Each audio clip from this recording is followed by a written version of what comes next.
So with the 2-season-long silly season in the run-up to the new regulations finally underway, we have been left with a pretty large hole to fill for the 2025 season. With a Mercedes seat up for grabs, there is bound to be an awful lot of phone calls and contract scrutineering happening at the moment, as people eye a path to the top end of the Formula 1 grid. For some drivers, this will be their chance to tread a new path, having spent their careers to date at lesser teams duking it out for heightened prize money to herald their team out of the midfield. However, for some drivers, they'll be looking to climb their way back up a mountain in which they've already fallen off. The space is there to be filled, and regardless of who takes up the mantle, they'll be in for a massive challenge to plant themselves in the team for the long term if they have any aspirations of upsetting the applecart. So maybe all Mercedes needs for the time being is a sensational wingman?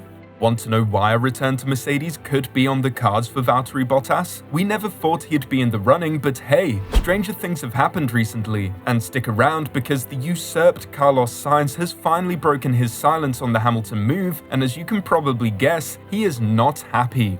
So I think a good place for us to start is looking at why Mercedes could face slim pickings for an appropriate Hamilton replacement. First thing is first, they're not actually looking for a Hamilton replacement, as they believe they have already got one, with Toto Wolff recently indicating that this is George's chance to take the leading role in Mercedes with both hands, as he said. With all the Lewis discussion, something that has not been talked about enough is George. George has the potential to be the next lead driver in the team. He is of the generation of Lando Norris and Charles Leclerc and some of the others. I couldn't wish for a better new team leader when Lewis leaves, no doubt about that.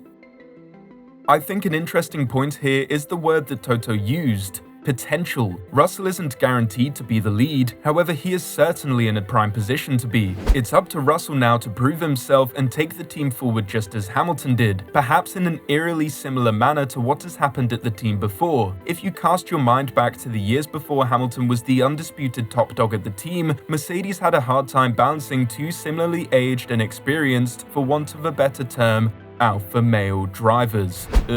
While certainly less intense, explosive and costly, Russell has been running Hamilton pretty close, going as far as to be the most recent winner for the team. There are certainly issues with his driving that he needs to fix up on, perhaps best exemplified at Singapore this year. But just as before with Nico leaving, Hamilton has now left a gap for a perhaps more one-sided approach that has worked before. In the same way we embraced the Nico situation, and that was equally like from one moment to the other unexpected, I'm really looking forward to taking the right decisions with the team together with my colleagues on who's going to be in the seat next year.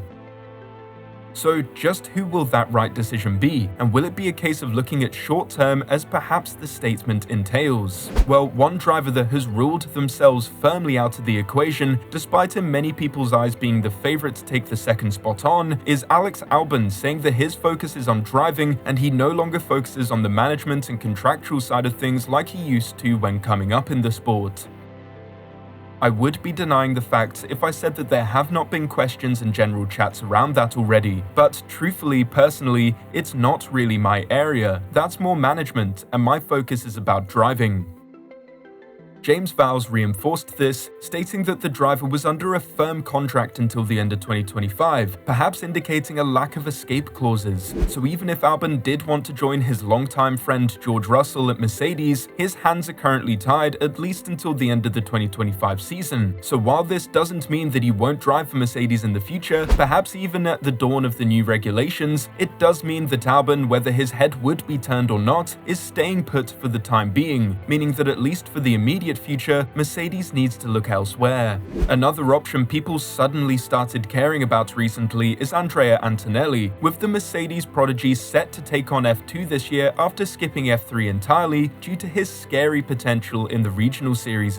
Antonelli presents a very similar issue to Albon being stuck in his contract. As if George Russell's career path is anything to go by, Mercedes are incredibly unlikely to rush a driver into the top team if it doesn't need to happen. They will be aware that regardless regardless of how much potential Antonelli has, a year under the microscope full of mistakes can sunder a driver's confidence and lower their potential ceiling permanently. So it is better to ease him into the sport even if it is on a fast track, meaning he will likely see racing elsewhere before being put into the Mercedes team, or at the very least have a couple of years in F2 to hone his craft through free practice sessions. So a stopgap is what is needed. The other day we had a fun little hypothesis about Ricciardo joining, and while that is very unlikely to happen, there are some points that we made that have some gravitas to them. The ideal stopgap is a safe pair of hands with a lot of experience and will be happy to escape a less ideal situation, perhaps a new ownership coming into the team forcing them out. If only there was a driver who was massively experienced, liked by the fans, and had an unsure future within the sport.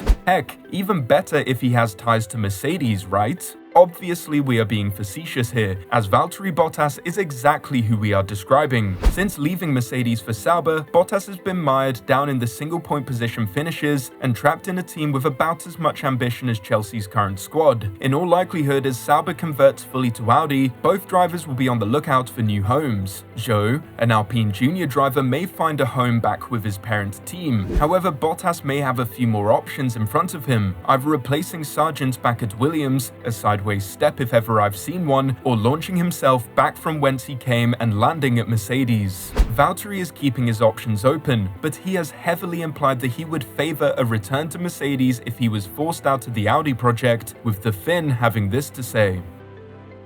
It's no lie, I was in Brackley the day before actually. Not at the Mercedes factory, but I was there doing some other stuff. We haven't spoken on the phone with Toto. If I would go back to Mercedes? Yeah. Obviously my priority and biggest commitment is the Audi project, which is my target. If that wouldn't happen, there's no team I wouldn't go to. Perhaps I know my priorities and I've got my list. As far as I know, no burned bridges.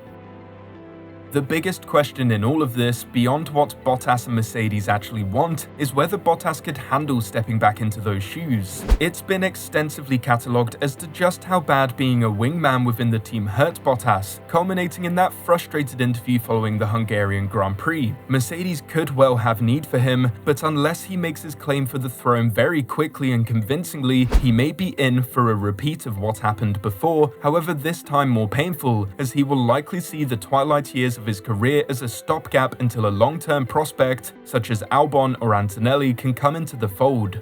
There's only one driver on the grid in the mud at the moment though, and that is Carlos Sainz, who has finally broken his silence on the situation he finds himself in. He will certainly be considering his options for the future, however for the time being, he is focused on the here and now.